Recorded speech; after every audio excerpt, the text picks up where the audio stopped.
बहुत सारे लोग पूज्य आचार्य गुरुवर श्री विद्यासागर जी महाराज के लिए आज दिन तक कभी ऐसा नहीं हुआ, लेकिन कुछ लोग कहने लगे कि जन्म दिवस नहीं मनाया जाता। बंधुओं, हम भी कह रहे हैं कि जन्म दिवस नहीं मनाया जाता। किसने कहा हम जन्म दिवस मना रहे हैं?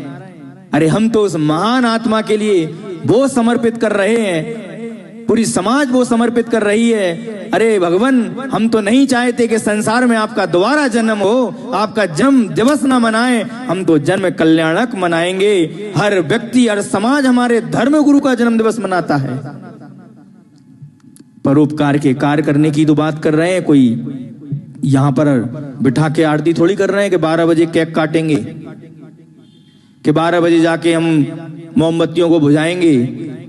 ऐसे मूर्ख व्यक्तियों के लिए समझाना चाहिए कि जो यदवा तदवा की बातें करते हैं, मैं उन लोगों से कहना चाहता हूं, ध्यान रखना, जो हमारे धर्म गुरु थे, अगर आचार्य गुरुवर श्री विद्यासागर जी महाराज ना होते, बंधुओं ध्यान रखना, ये हमारा जैन दर्शन 50 साल पहले ही खत्म हो चुका था। ये नियम है।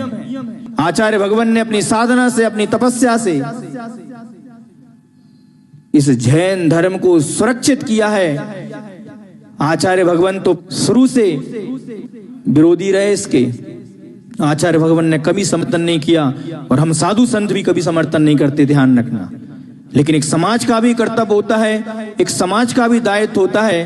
अरे जन उनके बहाने हम परोपकारी कार्य करते रहते हैं। हर संप्रदाय के व्यक्ति अपने गुरु के, धर्म गुरु का कोई ना कोई कार्य, सामाजिक कार्य करके, और गरीब लोगों के लिए हॉस्पिटल में जाके, मरीज लोगों के लिए उनको ज्ञात होना चाहिए। आज उस महान संत आचार्य गुरुवर श्री विद्यासागर जी महाराज का क्या था? जन्म हुआ था। और कुछ नहीं करना, लेके मत जाना मोमबत्ती, केक भी लेके मत जाना, ध्यान रखना। बहुत विनम्र और करुणा दया करके कहती हूँ, ऐसे ये मिथ्यात्व तुम लोग कह रहे हो, ये मिथ्यात्व है, ये मिथ्यात्व में नहीं आएगा। बंधुओं ध्यान रखना, किसी गरीब की सेवा करना, किसी असहाय निर्धन की सेवा करना, ये मिथ्यात्व में नहीं आएगा। और जो लोग बोलते हैं वो मिथ्या दृष्टि है।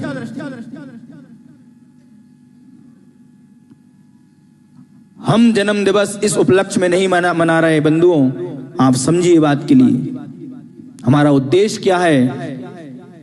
हमारा उद्देश्य देखना पड़ेगी, हमारा प्रयोजन देखना पड़ेगी। अभी मैंने आपके लिए क्या बताया? अर्थ क्रिया देखो। आप अर्थ क्रिया देखो कि आपकी अर्थ क्रिया क्या है, हमारा उद्देश्य क्या है। क्या हम आचार्य गुरुदेव के लिए संसार में दोबारा लाना चाहते हैं क्या? जन्म दिवस तो वो मनाते हैं जो बार बार इस संसार में उसको अच्छा लगता है। हम आचार्य गुरुदेव का जन्म दिवस नहीं, हम तो चाहते हैं कि हमारे आचार्य गुरुदेव श्री विद्यासागर जी महाराज का जन्म कल्याणक महोत्सव मनाएं। आप चाहते हो कि नहीं चाहते? आचार्य गुरुदेव का जन्म कल्याणक महोत्सव मनाएं। यदवा तदवा की बातें लोग कर रहे हैं।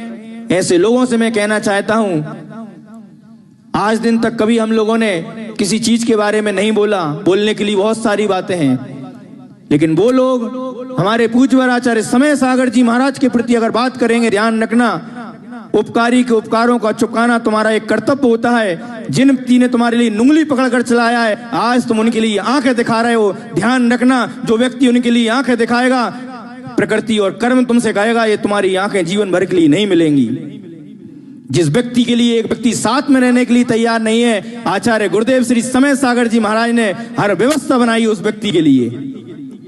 आज उन्होंने इतना बड़ा साहस करके इतने बड़े संघ को संचालित कर रहे हैं। अरे आचार्य समय सागर जी महाराज को कौन जान सकता है? ऐसे छोटे मोटे व्यक्ति आचार्य समय सागर जी महाराज को जान भी नहीं सकते। उनकी चर्या क्या है, उनकी तपस्या क्या है और उनकी साधना क्या है।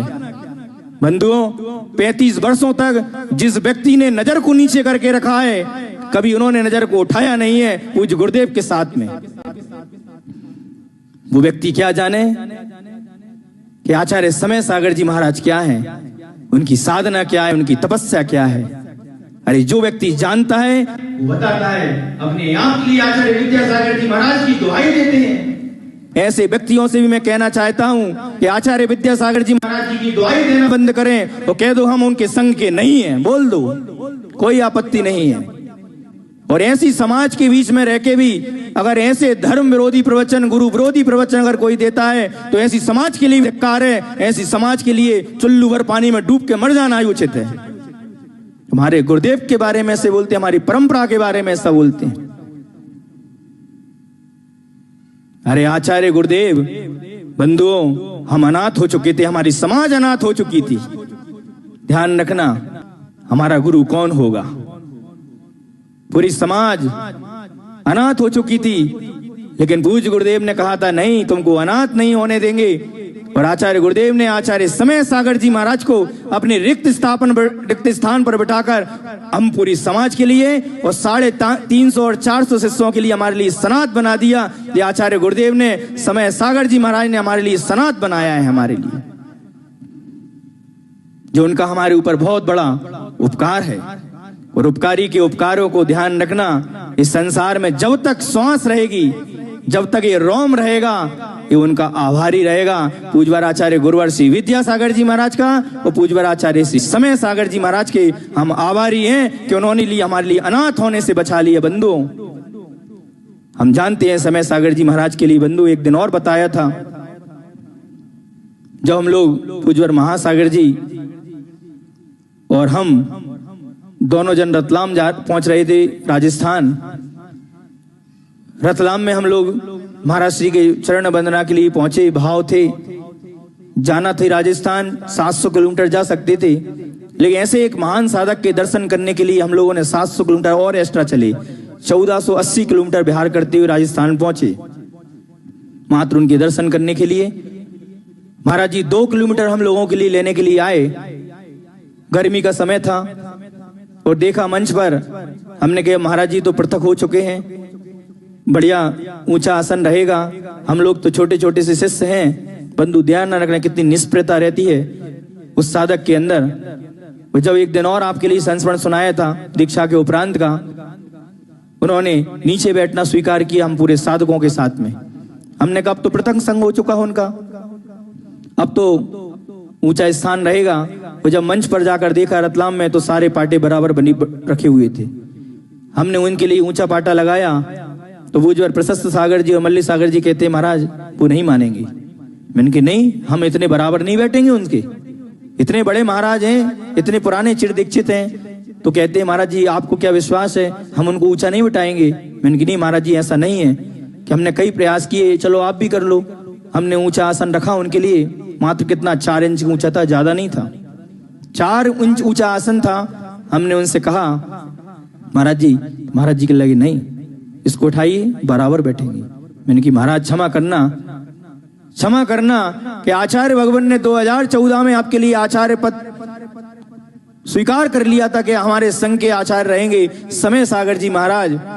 जब पूज्यवर संभव सागर जी और पूज्यवर योग सागर जी महाराज के लिए आचार्य भगवान ने कहा समय सागर जी जाके ये प्रायश्चित ग्रंथ दे दीजिए उनके लिए। प्रायश्चित ग्रंथ किसको दिया जाता है? जो संघ का आचार्य होता है वो प्रायश्चित ग्रंथ को पढ़ने का अधिकारी होता है और प्रायश्चित देने का अधिकारी होता है। लेकिन पूज्यवर समय सागर जी महाराज ने कहा नहीं, इसको मैं स्वीकार नहीं करूंगा। मैंने महाराज जी नहीं, महाराज ने कहा नहीं, अगर आप बैठो तो ठीक है, नहीं हम कक्ष में जा रहे हैं। बहुत निवेदन करने के बाद नहीं माने, उन्होंने पाटे को हटाया और बराबर सभी साधु एक साथ बैठे।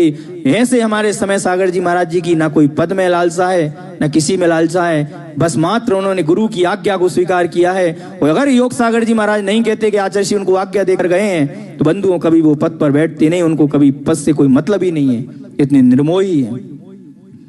सारे समाज के लिए मैं बोलना चाहता हूं कि आपकी भक्ति जो आचार्य गुरुवर श्री विद्यासागर जी महाराज के लिए थी, वो भक्ति आपके लिए पूज्यवर आचार्य समय सागर जी महाराज के लिए रहना चाहिए। और कोई भी साधु अगर यदवा तदवा अगर संघ के विपरीत, अरे हम तो कहते हैं किसी भी महाराज के विपरीत अगर बोलता है तो साधु को समाज में रहने का अधिकार नहीं है। उसके लिए समाज को जागृत होना चाहिए। और उन महाराजों के लिए मैं खुली चुनौती कहता हूं कि जो अगर यदवा तदवा संघ के विरोधी कार्य करते हैं तो ध्यान रखना तुम्हारा समय अच्छा नहीं है, ध्यान रखना। इन महान साधकों के बारे में अगर हम प्रशंसा नहीं कर सकते हैं तो हमको निंदा करने का भी अधिकार नहीं है। अरे निंदा तो कह दिया जैन दर्शन में किसी की करना ही नहीं है। कोई इतने बड़े साधक की अगर निंदा करता है बंधुओं, ये तुम्हारे लिए मूर्खता है, और हंसी आती है, साधु को भाषा समिति का उपयोग करना चाहिए। साधु से कहा है हितमित प्रिय बात करना चाहिए, ऐसे शब्दों का उपयोग नहीं करना चाहिए जो धर्म विरोधी और गुरु विरोधी और देश विरोधी और धर्म विरोधी हो। ऐसे साधुओं से मैं बहुत विनम्र अनुरोध करता हूं कि अपनी भाषा समिति करके और साधुओं के लिए, श्रावकों के लिए मात्र धर्म का उपदेश दें जिसमें उनका कल्याण हो। ऐसे जहर को ना घोलें, वो जहर पूरे समाज को लेके डूब जाए, ऐसे जहर नहीं करना।